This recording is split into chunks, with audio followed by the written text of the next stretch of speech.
Ladies and gentlemen, the director of Dallas Buyers Club, Jean-Marc Ballet.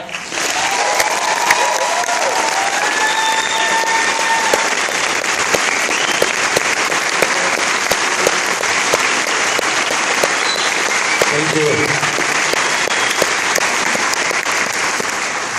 And I get to introduce to you again the three lead actors of the film. Jaret Leto.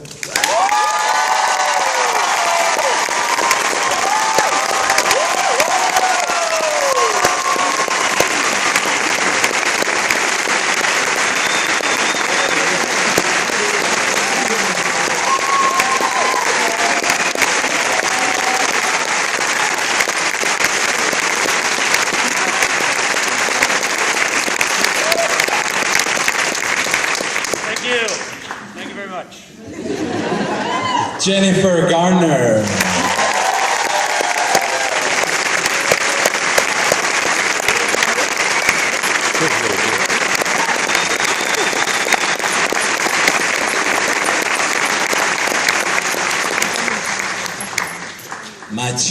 McConaughey.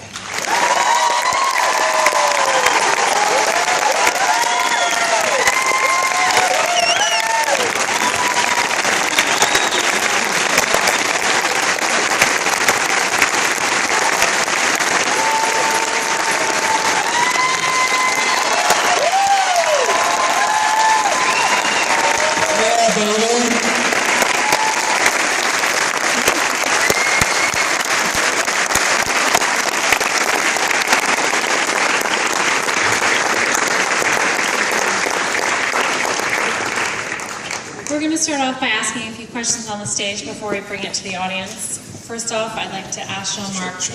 Can I introduce again? Yeah, bring out Mark. Okay. Yeah. The producers, Rachel, Winter, and Robbie Brenner. Come on down.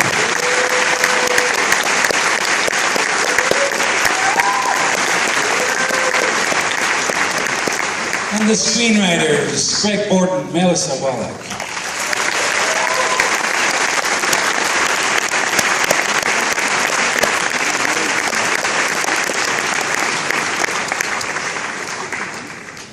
So first off, we know that this was quite the project to put together, and we would love to ask Jean-Marc and the producers and writers on stage just how that came to be and the importance of attaching the cast we have on stage to the project.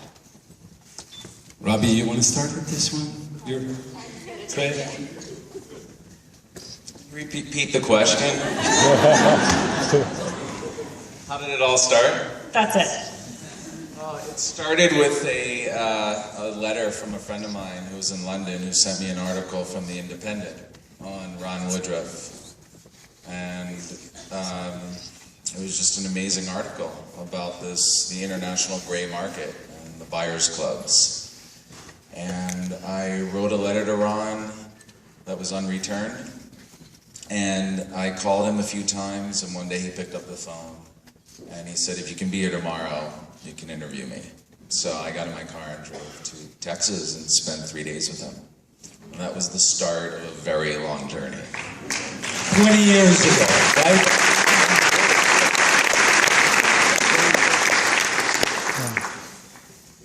Now a question for the... Oh, no? Okay. Oh, yeah. Cut to 20 years later. It was 8 days before we were supposed to shoot. I got on the phone with this man. He was in Canada, I was in Texas. And he goes, I don't think we got the money yet, but if you'll be in New Orleans in 8 days, I will be too. And I said, meet you there.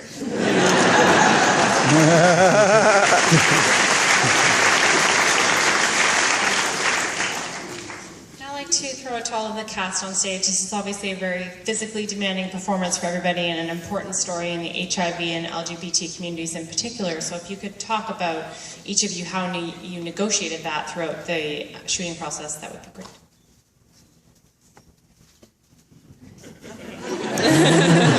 How we negotiated what? I think the importance of your roles to specifically the LGBT and HIV communities and the physical demands of your performances.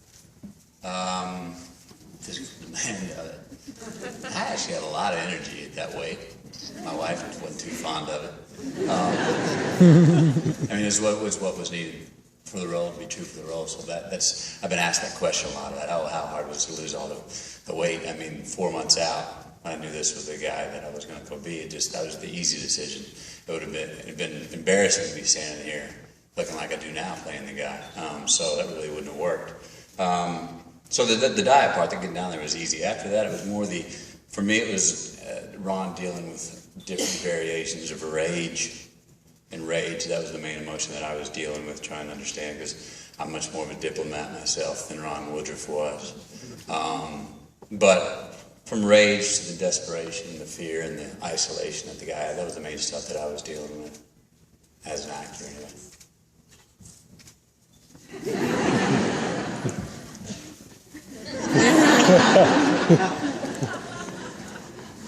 Jared has to answer that question too.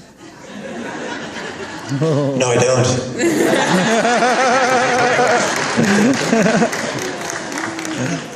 Okay, we'll bring it to the audience now. If you could please keep your questions on point about the film. Who has a question? Oh, don't, not all at once. Come on! You're so curious, aren't you? Yes, in the balcony, you're standing up in black. I was just wondering how the writer got in contact with Jean-Marc and how that sort of came about. Did you seek out the writer of the script, or was it the opposite way around? I had actually had a relationship with Jean-Marc through another movie we were doing, and I sent him the script, and fortunately for all of us, he loved it and got on board, and hence the journey started 3.5 years ago. In the balcony in the front row at the very top. Yes, my question's for, obviously, the cast. I was just wondering how participating in such an incredibly well-written film and deep roles shapes you as people moving forward. Like, how does it affect you? Jared? Thank you, Matthew. It's a very deep question from the nosebleed section.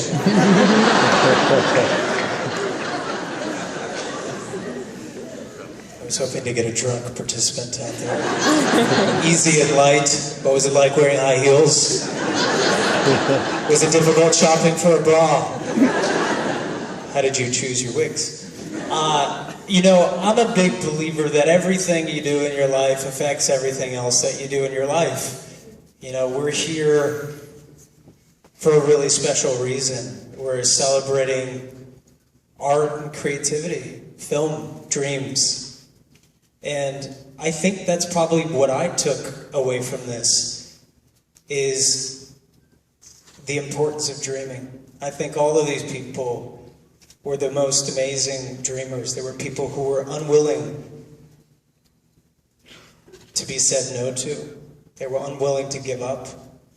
And I felt that way working with Jean-Marc, with Jennifer, with Craig, with Matthew, with everybody else. I think this is a stage full of dreamers, and it was an absolute honor and a privilege to share the adventure with them.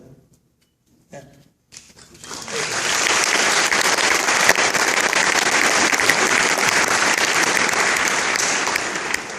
Do we have another question? Yes, over in the blue. My question is for Matthew. I was wondering if there was a specific day on set that was specifically difficult for you to do. There was a certain process you had to go through to actually have the scene delivered the way you delivered it. A specific day that was more difficult than others? Yeah, and what's the process? Jean-Marc? It all seemed like one long day. It was only 27 of them in a row, and all of a sudden we showed up the first day, and I don't remember ever really looking up and getting there and actually having conversations as myself, Matthew, with Jean-Marc. We would have a little talk on the weekend from time to time, but it was, and all of a sudden 27 days later they said wrap, and we were like, okay, next shot, and they're like, no, that's really it. We're done. And we all, I remember, looked around and finally caught my breath. I really don't, it'd be hard for me to even tell you what a scene or a day. I had so much fun seeing and being this guy from the inside out. I really had no separation from week to week or day to day. And that's honestly, that doesn't always happen, but boy, when it does, that's an actor's dream. Yeah, so I couldn't tell you the day or the scene. They all ran together quite easily in a way. Just down in front here, go ahead. Hi, so this question is from my starstruck friend that Nick has to read. This is Jaret. I'm just wondering, what is it about this role that caused you to kind of take end your hiatus for a couple of years and for such a different role? It was 5 years. Almost 6. But who's counting? You know, how can you miss me if I never go away, right?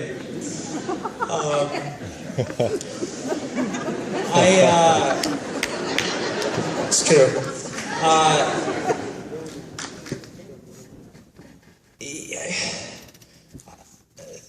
It was an amazing role. It was an amazing script. It was a great team. And I have to say, Matthew McConaughey is doing something spectacular with his life, with his career, and I wanted to be a part of that. I thought that was incredible. I mean, he's doing the most incredibly inspiring work, and that was a huge part of my decision. I said, if he's willing to walk down this path, I gotta get in the ring with him. That's somebody I wanna dance with. Jesus Christ, right? I mean, amazing work.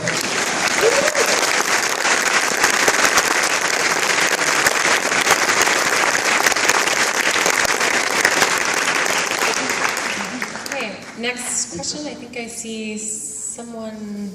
Yes, go ahead. The mezzanine. Did you bring it up? Yes. Go ahead.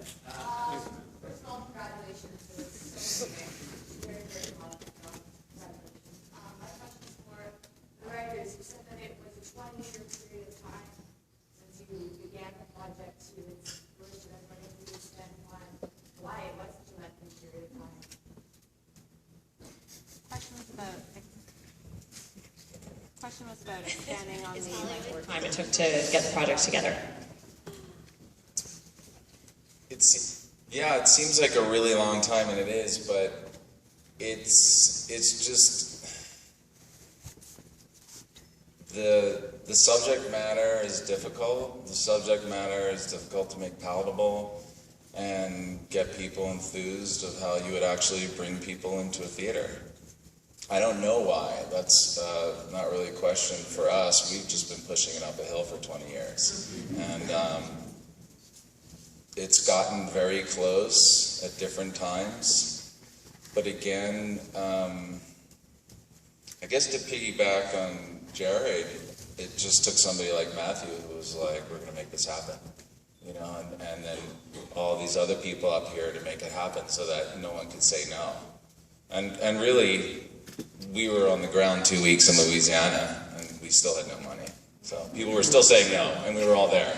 You know, we're like, we're giving you the money, you're there, we're not giving you anything. So, and that's just how it is. That's just the business, I guess, in a sense. Yes, just down here in the blue. Like Oscar all over this, you guys were phenomenal. For the actors, how did you feel seeing the finished product for the very first time? Emotionally, for us, it's incredible. So I'm just wondering how you all reacted to seeing it. The question was just about how everybody reacted to seeing it for the first time, probably with an audience. Maybe Jean-Marc can first answer that question and then go to the... I think it was addressed to the actors, right? We want to know what you think too. Okay, what was the question again? Well, you know, it's not, I mean, this question is more for you guys, because I watched it 288 times. And the first time it was different than the third and the 100 and the... So it's not like it was fresh, it was just the, you know, the process. And but well, I guess watching the dailies was every night on the set, just witnessing, you know, and being emotionally involved like this was kind of quite a thrill, and that was a very emotional shoot, some fun. I mean, seeing this guy in high heels every day. You mean a woman? Yeah, this woman. And, well, I'll let you I'll let you answer it. How did you react?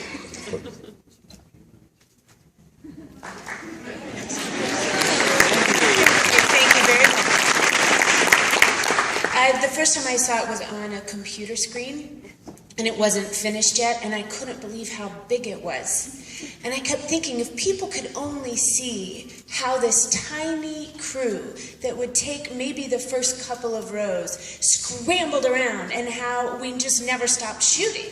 The only time that we stopped was to change me from one color scrubs to another, to change his makeup, or to put plumpers in his jeans so that he would look like he was healthier than he really looked in real life. And if you guys could just see Matthew in a bull and the whole thing, it was like we were making the most guerrilla-style, penny-packed, tiny itsy-bitsy movie, but the heart around it was so big. And I remember the days, because I was eating, and I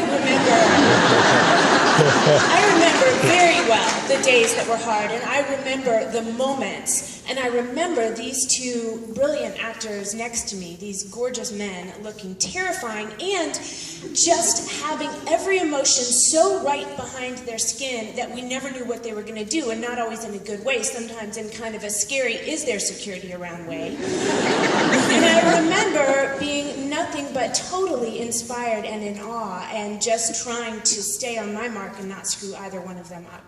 So that's what I remember about seeing the movie, is that you guys, if you could just see, it looks so big, and it was so teeny, itty bitty. I don't even think, they didn't bother with craft service. Just me and the crew kind of sneak donuts off to the side.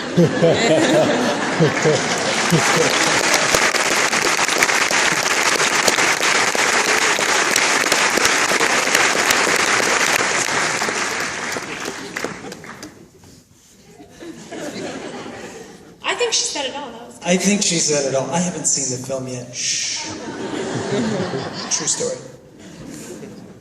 Another question from the audience. I want to make sure we get people up top. Yes, right over here. Go ahead.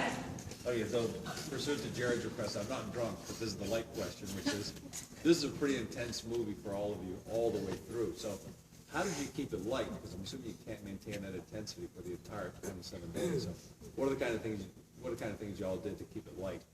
Question was, when you're working on an intense project like this with such intense subject matter, what did you guys do to just keep the atmosphere light behind the scenes? It was kind of easy for my guy. I could just call him a cocksucking motherfucker anytime.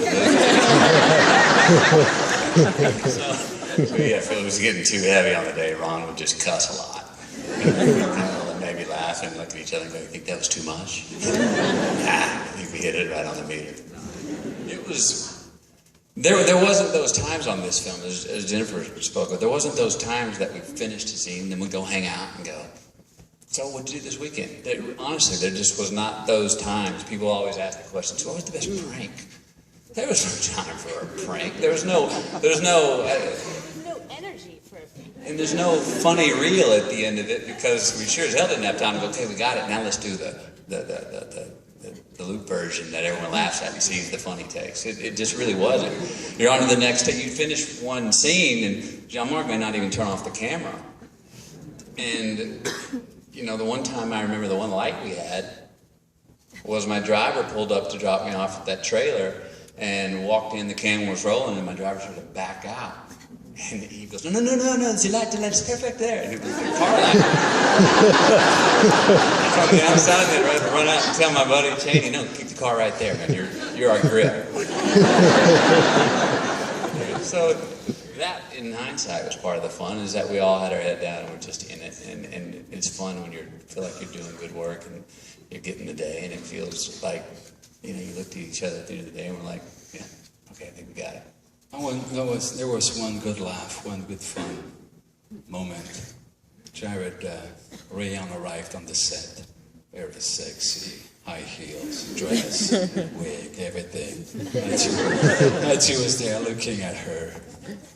Jesus, I don't know whether I should kick your ass or kiss it. I feel like that's a good note to end it on. We're out of time.